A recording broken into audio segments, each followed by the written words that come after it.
Jak poznat, že proces dojení funguje opravdu efektivně? A kde se naopak nejčastěji ztrácí čas, energie anebo užitkovost? Vítejte u další epizody podcastu Postřehy a trendy v zemědělství a energetice, ve které se dnes zaměříme na optimalizaci dojení.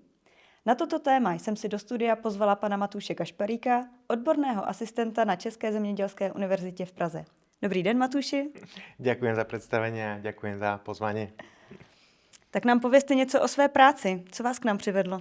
Tak ako ste už spomínala, pracujem na katedre chovu hospodárskych zvierat na Českej zemědělskej univerzite. Túto prácu mám v podstate veľmi rád, pretože je taká rôznorodá.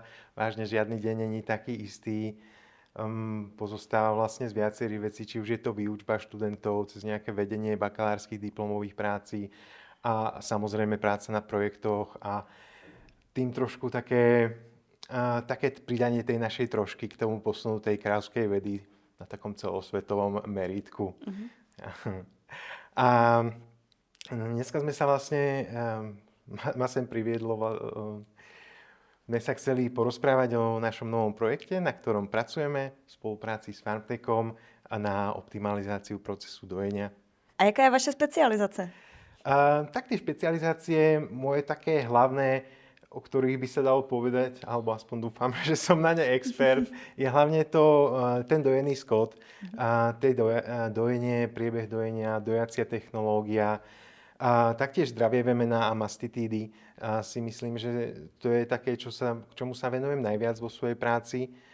A taktiež sa snažím trošku pracovať aj v tej oblasti welfare, kde mám zo pár nápadov, ktoré by som rád pretavil do budúcnosti na realitu.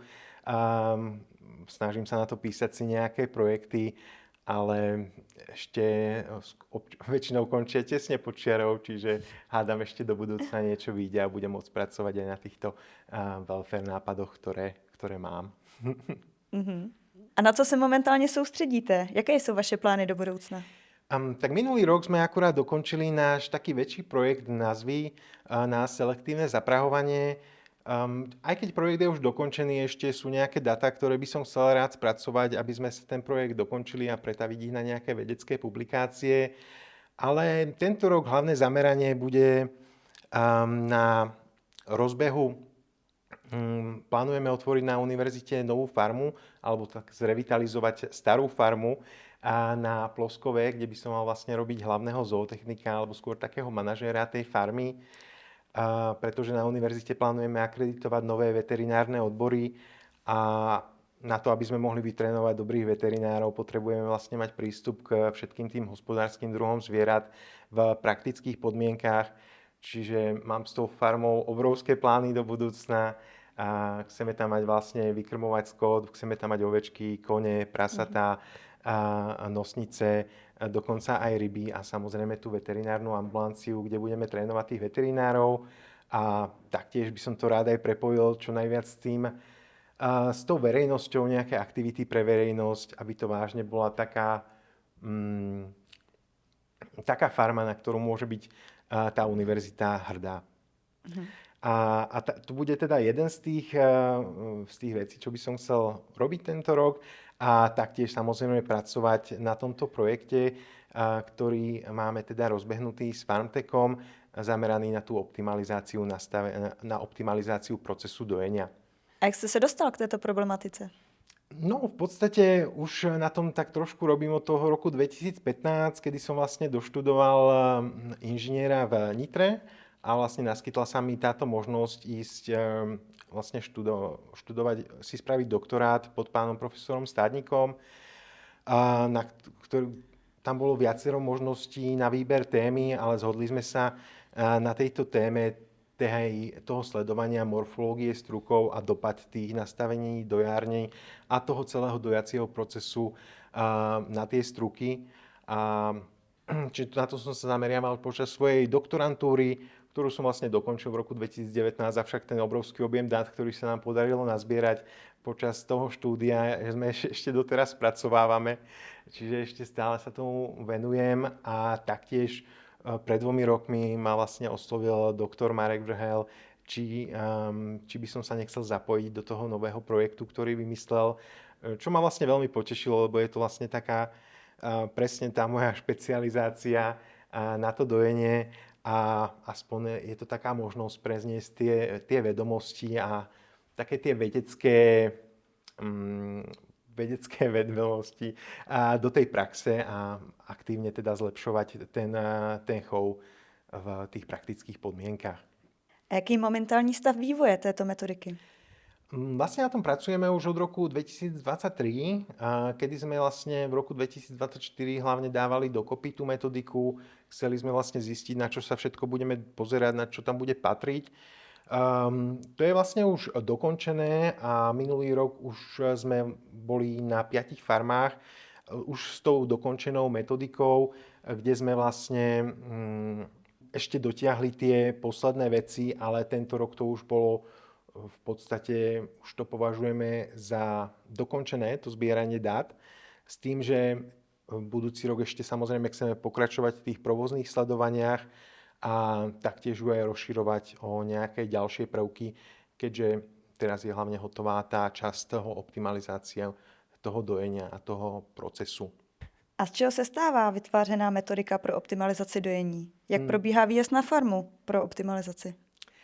No, ten výjazd na farmu, ešte predtým, ako vyjdeme na tú farmu, samozrejme pozrieme na tie data, ktoré tečú z tých iMilkov a z tých precíznych technológií, ktoré majú na tej dojárne. Tie nám môžu trošku tak odokryť alebo nám vytvoriť, aspoň pomôcť vytvoriť takú predstavu, do čoho ideme. Samozrejme, väčšinou nás zootechnici oslovia s nejakými konkrétnymi problémami, aby sme im s tým prišli pomôcť vyriešiť. Avšak táto metodika není len pre tie farmy, ktoré majú problémy, je to aj pre tie farmy, ktoré sú na dobrej úrovni, pretože tie ukazovatele dojiteľnosti sú tak trošku skryté alebo neviditeľné, ak sa na to človek poriadne nepozrie. A tá optimalizácia toho procesu dojenia môže tej farme ešte ju trošku viac zefektívniť, trošku jej pomôcť, aby sa to dojenie spríjemnilo pre tie kravy a ešte, aby sa zlepšila tá ekonomická efektivita tej farmy tým, že sa vydojí trošku viacej mlieka, že sa trošku zlepšia tie ukazovatele zdravia a na to sa teda zameriavame. Tá metodika, tak ako je teraz postavená, pozostáva vlastne zo zbierania dát o dojiteľnosti a o nádojoch, taktiež o zdravotných údajoch, z kontroly užitkovosti, ale taktiež aj z tej veterinárnej dokumentácie a z iMilkov, ktoré máme v dispozícii. Ďalšia veľká súčasť tej metodiky je kontrola toho stavu strukov, či už ako ten dojací proces ovplyvňuje tie struky, ale čiže kontrolujeme tie struky po dojení, či nie sú stuhnuté, či tam nie sú opuchy, či nie sú tam nejaké zmeny farby z červenalé, z modralé, či sa tam netvoria prstence kvôli zle nastavenej pulzácii. A taktiež tie struky zmeráme, ich šírku, dĺžku, aby sme vyhodnotili, či sú dobre vybrané strukové násadky a pozeráme sa samozrejme aj na stav tých strukov, na podiel hyperkeratózy, aby sme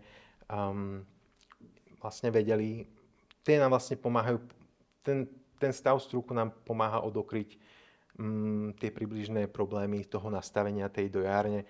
A taká posledná veľká súčasť tej metodiky je vlastne kontrola dojičov, kde vlastne sa pozeráme na to, ako pracujú a snažíme sa nájsť nejaké možnosti pre zefektívnenie a ešte ďalšiu zoptimalizáciu toho procesu dojenia aj cez tú prácu tých dojičov. A proč je vizuální kontrola struku tak důležitá? No struk ako takový má, vlastne je to prepojenie toho organizmu tej kravy s tou dojacou súpravou, keďže je to vlastne takéto médium toho prenosu, toho mlieka z tej kravy do toho mliečného tanku.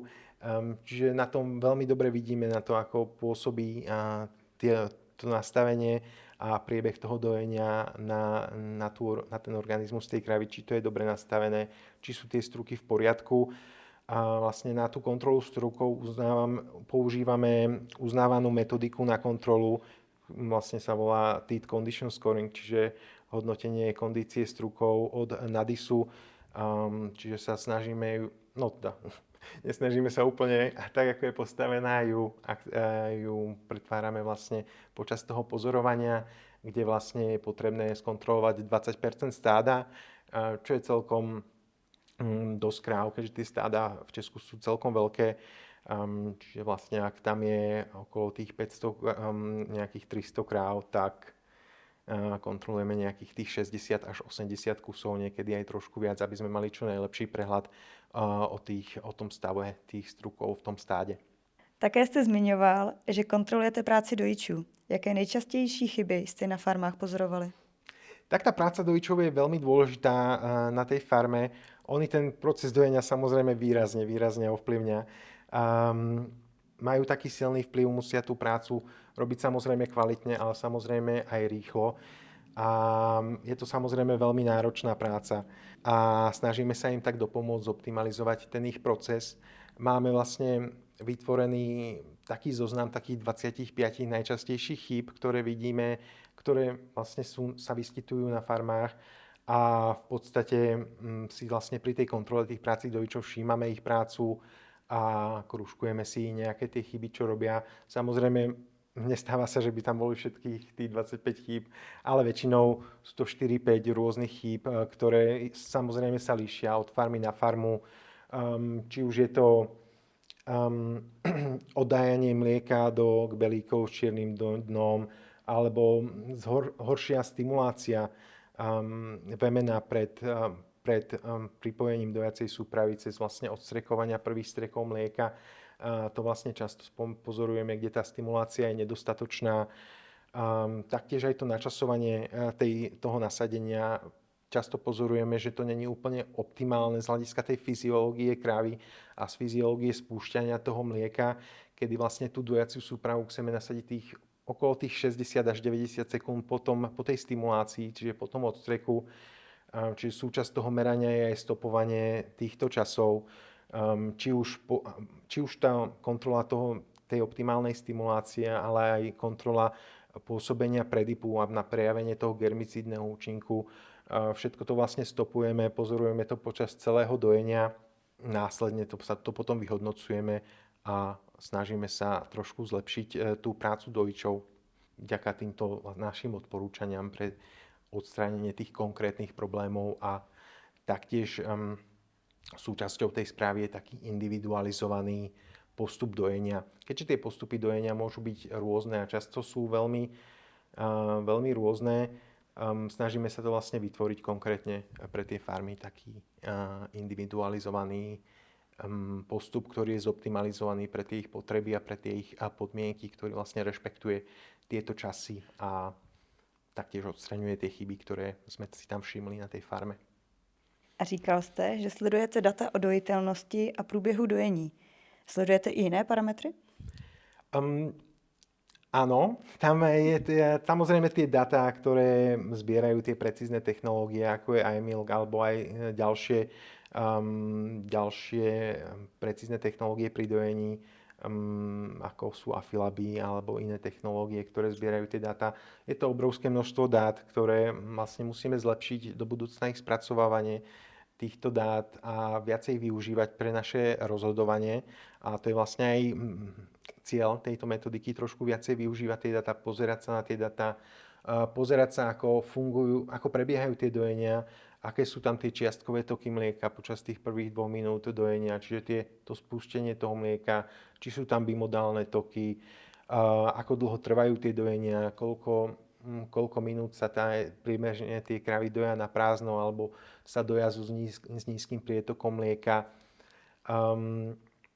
Čiže toto všetko zbierame, samozrejme je tam ešte toho viac, pozorujeme vysoký maximálny tok, je to asi 20 parametrov, ktoré sledujeme a taktiež sledujeme aj zdravotné ukazovatele z kontroly užitkovosti, o počte somatických buniek, keďže aj to nám vie dosť napovedať o tom, aká je tá momentálna situácia na tej farme a samozrejme musíme si dať všetko do takých súvislostí, aby sme vedeli dať pre tú farmu čo najlepšie odporúčania na zmenu, aby sme im pomohli poodstraňovať tie chyby, ktoré tam momentálne vidíme. A ještě něco, kromě těchto prvků, metodiky, co by mohlo zlepšit průběh dojení? Rozhodne, pretože sa zameriavame hlavne na tie také najdôležitejšie prvky. Vidíme ešte problém v tom, že tie štúdie poukazujú na to, že tie kravy alebo dojnice sú trošku vystresované z toho dojenia. Vážne tie štúdie, ktoré sledovali ten kortizol a stresových hormónov v krvi, tak zistili, že počas celého dňa tej kravy je to najvyššie počas tej prípravy na to dojenie. Potom, ako sa už nasadí tá súprava, tak sú väčšinou tie kravy v pohode a tie stresové hormóny už trošku klesajú. Čiže samozrejme aj toto by išlo ešte zlepšiť do budúcna, trošku sprievniť ten proces dojenia pre tie kravy, aj čo sa týka obohacovania prostredia, alebo proste je dôležité docieliť to, aby sa tie kravy nebali z toho dojenia, ale naopak sa tešili na to dojenie. Či už je to cez tú úpravu toho prostredia, samozrejme na tej dojárni by mala byť dobre osvetlená, dobre vetrateľná, aby tam tie kravy dobre videli a aby neboli vystresované z toho, že idú do nejakého tmavého prostredia. Samozrejme by tam nemal byť hluk, dojenie by malo byť tiché, bez nejakého či už kriku od dojičov, nejakého pískania, ale samozrejme aj odhlučniť celkovo to prostredie, toho hluku, čo robia tie prístroje. To si myslím, že by do budúcna mohlo byť ešte zlepšené. A možno aj sa pozrieť do budúcna na nejakú farebnú optimalizáciu toho prostredia dojenia, pretože aj teraz napríklad vidíme, že najčastejšie tie podlahy, na ktorých stoja tie dojnice, sú čiernej farby. My vieme, že kravy nevidia tú čiernu farbu až tak dobre. A aj toto si myslím, že sa do budúcna bude môcť zlepšiť, ak by boli napríklad využité nejaké farby, ktoré vidia tie kravy trošku lepšie, ako je nejaká žltá, ružová, červená, že by boli také smelejšie ísť na to dojenie. Oni samozrejme neskôr už na to zvyknú. Tie prvotelky si samozrejme na začiatku tej laktácie na to zvykajú dlhšie, ale aj toto môžeme zoptimalizovať do budúcna. Samozrejme na to ale možno im do budúcna dávať pri každom dojení nejaký pamlsok, možno kúsok ovocia, trošku možno kostku cukru, aby sa vážne tešili na to dojenie. A momentálne na to neexistuje vo vedeckej literatúre nejakej extra veľa článkov, aj čo sa týka nejakých tých senzorických preferencií tých kráv, možno nejakých vôňach a možno vyskúšať nejakú aromaterapiu do budúcna.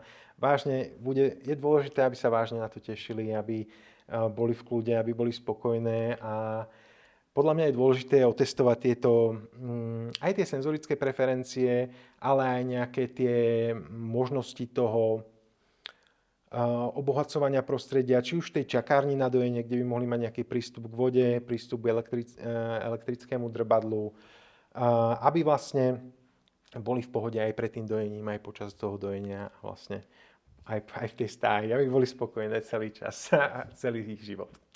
To je pravda. Ale dojení je jen jeden z aspektů chovu dojnic. Co ostatní věci? Tak, dojenie, aj keď je veľmi dôležité, čo sa týka zdravia vevena a ekonomickej efektivity farmy, samozrejme spadá tam celá tá farma a všetky tie aspekty jednotlivé, ako krmenie, ustájenie, všetko to tam vlastne spadá a musíme vlastne si vytvoriť ten komplexný prehľad. Čiže začali sme s týmto optimalizáciou dojenia, ale do budúcna by sme to chceli rozšíriť na takú optimalizáciu celkovej farmy, čiže postupne by sme tam chceli pridávať. Budeme vlastne do budúcna pracovať na ďalších častiach tejto metodiky, ktoré sú vlastne, by mala byť zahrnuté v tej komplexnej optimalizácii farmy.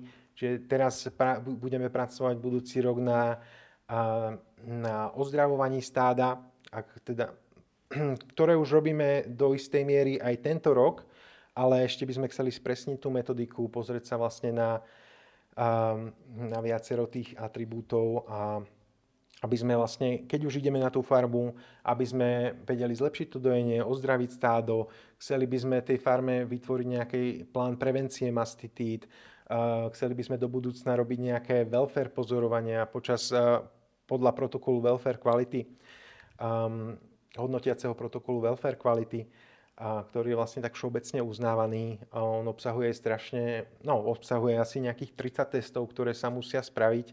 Je to celkom komplexný systém, sleduje sa tam vlastne krmenie, zdravie, ustájenie, ale aj chovanie tých kráv. Čiže toto by sme chceli robiť a celé by sme to ešte chceli uzavrieť takou konzultáciou na zlepšenie niektorých tých prvkov tej stáje a z celkovej tej farmy, čo by sa mohlo zlepšiť, skonzultovať to s tými farmármi a chovateľmi. Samozrejme, často sú tie finančné možnosti tých jednotlivých fariem obmedzené, ale veľa vecí sa dá robiť aj za lacný peniaz a vážne niekedy aj drobnosti dosť prispejú k tomu zlepšovaniu tej efektivity a celkového toho pocitu tých kráv na tej farme. Tak a vy sbíráte data, díváte se na struky, kontrolujete práci dojičů a prohlížíte si farmu jako v celku. Co se děje dál? Tak potom, keď to dokončíme, ono vlastne väčšinou ideme na to rané dojenie. Preferujeme tam vždy byť celé dojenie, aby sme mali veľmi aby sme mali si ucelili nejakú tú predstavu o tom, ako to dojenie prebieha. Chodíme tam vždy viacerí, vlastne každý máme svoje úlohy. Ja väčšinou s Nelou Svačinovou pozeráme, kontrolujeme tie struky, meráme. Jan Vrhel zatím merá tých dojičov, pozerá sa na tie atribúty, ktoré nám vlastne tie technické vybavenie tej dojárne, či sú v poriadku všetky tie hadičky, či je tá dojacia súprava bez problémov, technických problémov. A samozrejme stará sa, keďže využívame pri tomto hodnotení aj systém VADIA, tak samozrejme má to na starosti a monitoruje to a monitoruje tie dáta. A samozrejme merá tie časy tých dojičov, ktorý vlastne máme na to vyvinutú aplikáciu a tam to vlastne stopuje. Čiže potom, ako dokončíme tej dojenie, nazbierame si všetky tieto datá, ideme sa teda pozrieť na tú farmu. To trvá vlastne nejakých tých 5-6 hodín, sme väčšinou na tej farme. A potom ideme domov. Väčšinou sa zastavíme v KFCčku na jedlo a potom vlastne prebieha to spracovanie tých dát, kde mi to vlastne všetci naposielajú, tie údaje. Marek Vrhel mi vyťahne data z iMilkov, z tej farmy. Jan Vrhel mi pošle vlastne tie data z toho dojmetra, z tej vadie. Jakub Drastal mi taktiež na tom s nami spolupracuje. Pošle nám vlastne tie data z tej vadie. Nelča Svačinová mi vlastne pošle jej poznámky o tej farme, ako to má ona na to pohľad. Pošle mi tie merania tých strukov a ja to potom vlastne všetky tieto data sa snažím vyhodnotiť, dať to do nejakých tých súvislostí, robím tam nejaké výpočty a pozerám sa vlastne, treba si to dať samozrejme do súvislosti, nie je na to nejaký jednotvárny recept, že ak je na tej farme toto, tak napríklad vysoká hyperkeratóza, tak hneď znižujeme potlak. Treba sa vážne na to pozrieť, to, čo nám napovedia tie struky a tie data o tej dojiteľnosti, sa to na základe toho snažím vymyslieť, ako by mohli byť tie nastavenia zoptimalizované a samozrejme ponúkame k tomu aj odôvodnenie, prečo si myslíme. Je tam vlastne navrhnuté tie nastavenia nové a potom dole je taká stránka textu, prečo si myslím, že by to takto bolo lepšie. A samozrejme potom to vlastne ešte pripravíme ten individualizovaný postup dojenia, ktorý je presne teda spravený pre tú farmu, či už majú rybinovú kruhovú dojárňu, vždy to zoptimalizujeme na tú konkrétnu farmu a posielame im pánovi zootechnikovi väčšinou túto správu z tohto merania, ktorá má väčšinou nejakých 20 stránok. Mm-hmm. Čiže je celkom taká komplexná. To je parádní. A finální zpráva z výjezdu tedy neobsahuje jen vyhodnocení dojení, ale i celkový vyhodnocení farmy? Presne tak. Do budúcna chceme ešte viacej na tom popracovať. Teraz je to vlastne také veci, čo sme si povšímali na tej farme, čo by mohlo byť lepšie, čo je na tej farme výborné, čo je vlastne na dobrej úrovni, čo by mohlo byť zlepšené, aké väčšie problémy tam vidíme. Taktiež si bereme pri každom výjazde vzorku mlieka, aby sme z toho spravili kultivácie mikrobiálne, to, čo nám taktiež pomôže vlastne zhodnotiť, kde je asi ten problém, či sú tam vlastne environmentálne patogény prevažne, alebo sú tam kontagiózne patogény, vlastne, ktoré vnikajú hlavne v dojarni, sa rozširujú tieto mastitídy. A čiže sú tam nejaké jedno, dve stránky o celkovej tej farme, kde vlastne prezentujeme taký náš pohľad na tú farmu, snažíme sa tam dávať nejaké odporúčania na zlepšenie zdravotného stavu, ale na tejto časti ešte chceme do budúcna, ako som spomínal, zapracovať, aby tam vlastne boli komplexné to meranie cez to ozdravovanie stáda, welfare, cez tie odporúčania, aby sme to mohli všetko tak mať všetko na jednom výjazde a aby ten chovateľ mal teda takú úplnú predstavu o tom, aký máme na to pohľad a čo by sa mohlo ešte zlepšiť na tej farme. A zašlete zprávu zootechnikovi a tím to končí? Nebo jaký je další postup? Vlastne potom, ako zašleme tú správu, tak pán zootechnik alebo pani zootechnička sa musí ďalej rozhodnúť, či chce vlastne pokračovať s týmto postupom, ktorý sme navrhli. Doteraz zatiaľ všetky farmy prijali ten navrhovaný postup, za čo sme radi. A ďalší postup je potom, tam následne ide Jakub Drástal zmeniť to nastavenie podľa toho, ako sme to vlastne podľa tých navrhnutých parametrov. A ak sú to nejaké väčšie zmeny, tak sa to snažíme robiť postupne, aby si tie kravy mohli na to zvyknúť. Samozrejme, je tam nejaká tá jednomesačná navigácia perióda, kedy si tie kravy musia zvyknúť na to nové nastavenie, kedy tie ukazovatele dojiteľnosti môžu byť aj trošku sa zhoršiť, ale nemusia. No, ale ten prvý mesiac, keď si na to tie kravy zvyknú, tak je treba dlhšie sledovanie, aby sme vyhodnotili tie nastavenia. Čiže pozeráme sa na tie data, ktoré stade tečú aj po tej optimalizácii.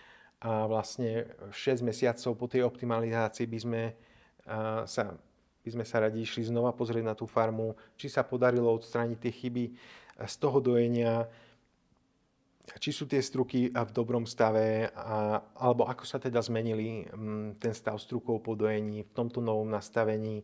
Zmeráme všetky tie parametre, pretože v tej správe neuvádzame len, aké sú momentálne parametre dojenia, ale aké sú cieľové parametre dojenia, ktoré by mali vlastne vyplynúť po tej optimalizácii. Čiže si to všetko zmeráme, zistíme, či sme dosiahli tie cieľové parametre a taktiež či sa podarilo zlepšiť tú prácu dojičov a odstrániť tie chyby, ktoré sme si vlastne všimli a navrhli sme ich zlepšenie. A jaký má dopad optimalizace dojení, případně připravovaná celková optimalizace farmy na spotřebitele? No, tak ten dopad na spotrebiteľa by som povedal, že tam je nejaký. Pretože my vieme, čo tých spotrebiteľov zaujíma na základe prieskumov. Vieme, že kladú vysoký dôraz na welfare, na welfare, na kvalitu mlieka a samozrejme na udržiteľnosť, a teda dopad na životné prostredie. Keďže cieľ tej optimalizácie toho dojenia je to, aby to dojenie bolo pre tú kravu pohodlnejšie a príjemnejšie. Je tam teda ten dôraz na zlepšenie toho pocitu tej kravy z toho dojenia. Malo by to vlastne cez tú optimalizáciu sa zameriavame na to, aby to bolo vážne bezbolestné, aby tam mohla pri tom dojení byť komfortná a v komforte tá krava. Čiže je tam pozitívny vplyv na welfare toho skotu, čo vieme, že záleží. Je tam taktiež pozitívny vplyv na kvalitu mlieka, keďže sa snažíme odstrániť tie chyby, ktoré zhoršujú to zdravie vemena, snažíme sa zlepšiť zdravie vemena, čím sa samozrejme zlepší aj kvalita mlieka na tej farme, na čom taktiež záleží tým spotrebiteľom. A taktiež je to aj také zefektívnenie toho procesu. Čiže ten chov skotu v Európskej únii je už na veľmi vysokej úrovni. Tá efektívnosť toho dojeného skotu je úžasná, keďže v Európskej únii máme vlastne 7% celkovej populácie dojeného skotu a vyprodukujeme vyše 20% celosvetovej produkcie mlieka. Čiže aj takéto v podstate ani nie menšie, ale aj takéto optimalizácie trošku zlepšujú tú udržateľnosť, zlepšujú tú efektivitu toho mlieka. Čiže si myslím, že všetky tieto tri dôležité aspekty pre spotrebiteľov sú aj touto optimalizáciou toho dojenia naplnené. Jaké výzvy pro chov skotu vidíte do budoucna? Tak videl by som hlavne také tri väčšie výzvy.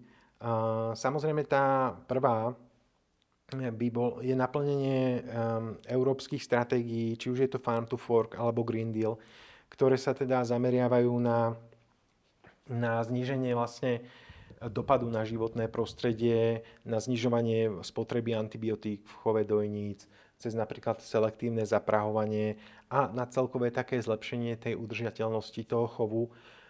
Čo sa myslím, že samozrejme je to, ako sa darí naplňať tieto plány, sa líši z krajiny na krajinu. V Česku si myslím, že to je na dobrej ceste splniť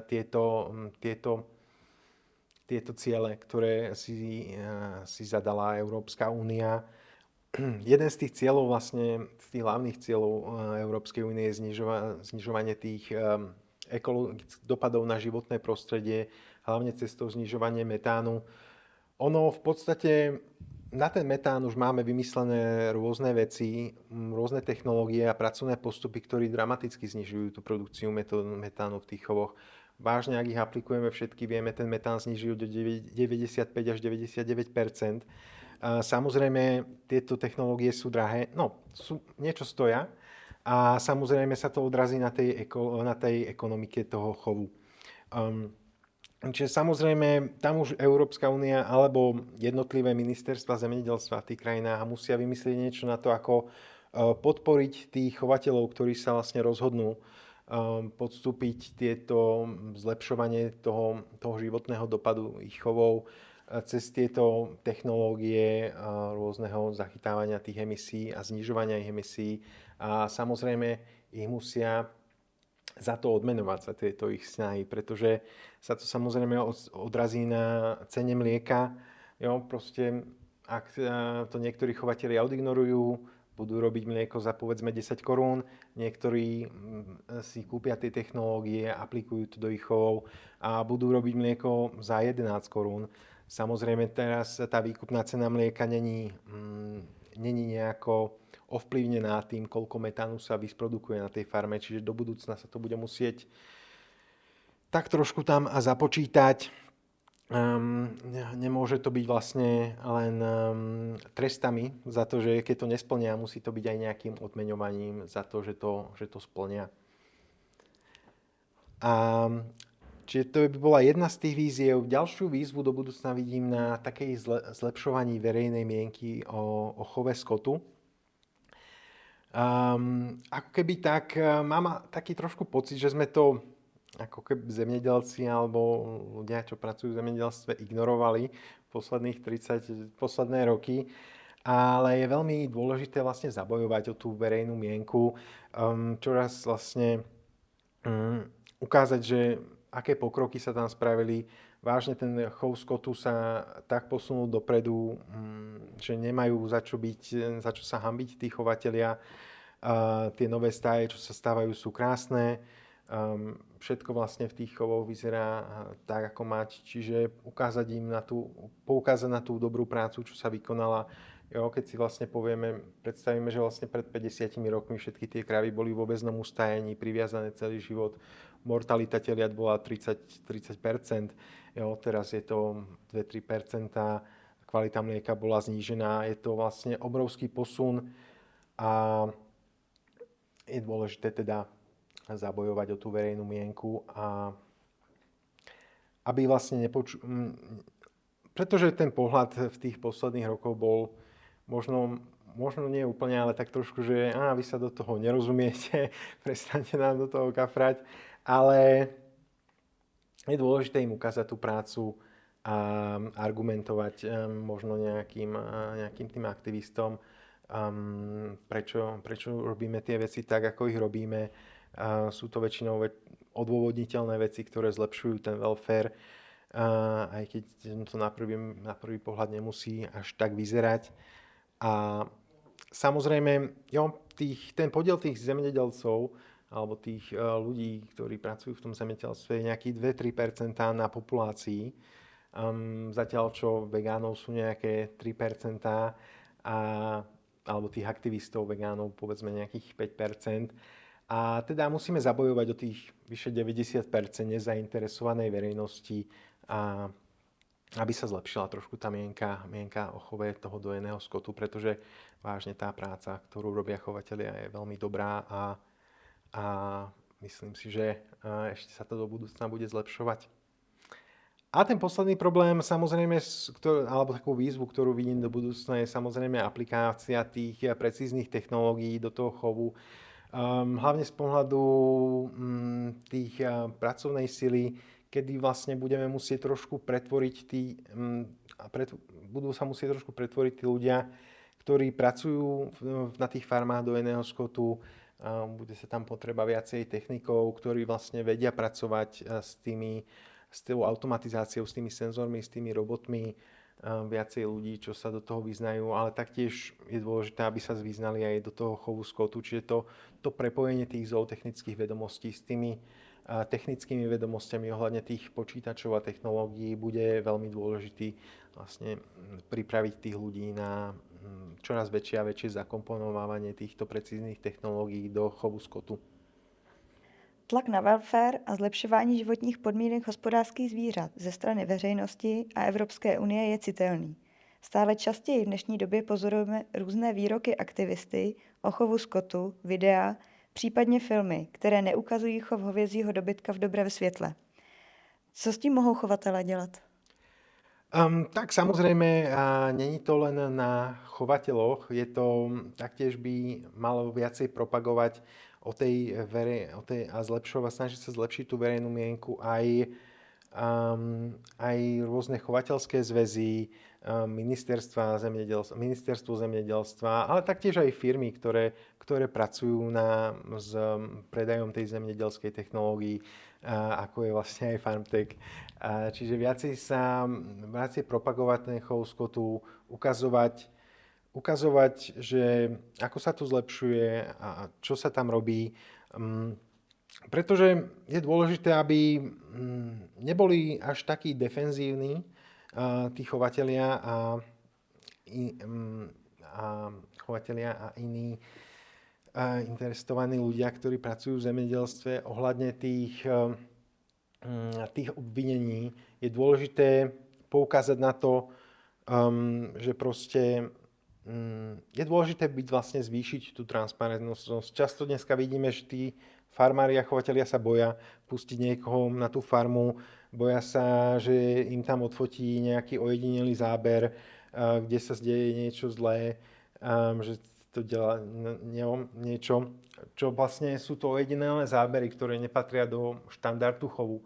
Pretože samozrejme v dnešnom chove si nemôžete nejako dovoliť tie zvieratá byť alebo ich stresovať, pretože sa to výrazne odrazí na tej ich produkcii. My vieme, že kravy, ktoré sú pohodlí a majú komfort a nie sú vystresované, produkujú viacej mlieka. Čiže tieto chovy, kde vlastne je ten welfare na zlej úrovni, kde sa objavujú nejaké tieto častejšie nejaké bytie tých zvierat, ani nemôžu konkurenčne prežiť do budúcna, pretože tie zvieratá sa boja tých ľudí, oni prídu na dojáreň, vidia toho človeka a uvoľní sa im do tela adrenalín, zníži to nádoje, zníži to všetko. Čiže vážne, ak by toto bytie zvierat bola štandardná chovateľská prax, čo nie je, tak tie zvieratá by boli vystrašené, boli by vystresované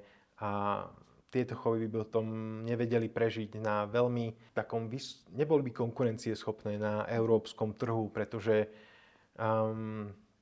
vážne tá produkcia toho mlieka v Európskej únii je na tak vysokej úrovni, že si to farmy vlastne nemôžu dovoliť, aby tie kravy neboli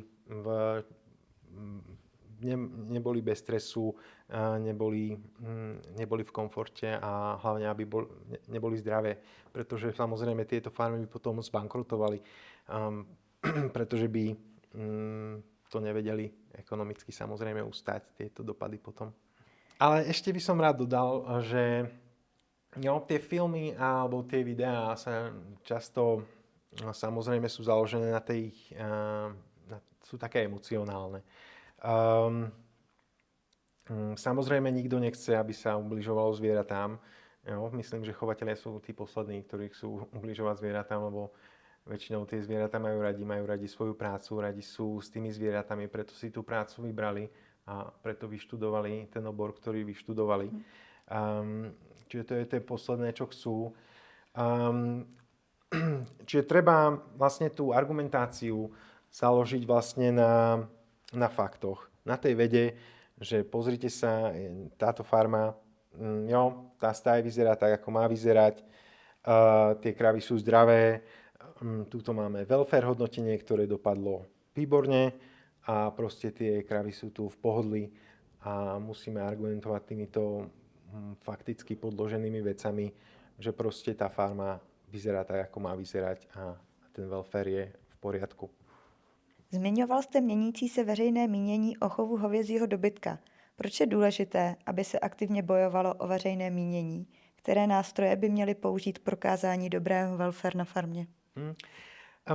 Není to len taký boj o to PR, ale je to aj tak, to pokrýva takéto udržanie takej tej verejnej licencie na chov skotu. Vážne, ak by sa v Európskej únii rozhodli, že končíme s chovom skotu v Európe, čo si nemyslím, že sa stane samozrejme, tak samozrejme končíme s chovom skotu. Ale to si samozrejme nemyslím, že sa stane. Dôležité bude zabojovať hlavne o tú verejnú mienku z toho pohľadu, že chceme im ukázať, že tie podmienky sú dobré, že ten chov je etický, že to nakupovanie tých živočíšnych produktov, či je to mlieko alebo mäso, nezhoršuje životné prostredie a že sú to vlastne etické potraviny. Ako som už spomínal, v Európskej únii je nejaké 3% vegánov, 7% vegetariánov, ale zaujímavý je hlavne podiel tzv. Flexitariánov, o ktorých je okolo 30%, čo sú vlastne ľudia, ktorí síce jedia mäso a mliečne výrobky, ale snažia sa to vlastne obmedzovať a hľadať rastlinné alternatívy, o ktorých si myslia, že majú vlastne nižší dopad na životné prostredie. A vlastne to argumentovanie do budúcna musí byť, že ten dopad na to životné prostredie je porovnateľný medzi tými živočíšnymi a rastlinnými alternatívami, že tie živočíšne produkty sú zdravšie a vlastne, že ten chov je etický a nemusia mať tieto obavy z nákupu produktov zo živočíšnej výroby. Tak jo, tak jestli je to od vás všechno. Já vám moc děkuji, že jste přišel k nám do studia. Taktiež ďakujem za pozvanie. Tak a děkuji i vám všem, že jste vydrželi náš díl až do konce a odnesli jste si z něj určitě cenné informace a budu se na vás těšit zase příště. Mějte se krásně, na viděnou. Naschle.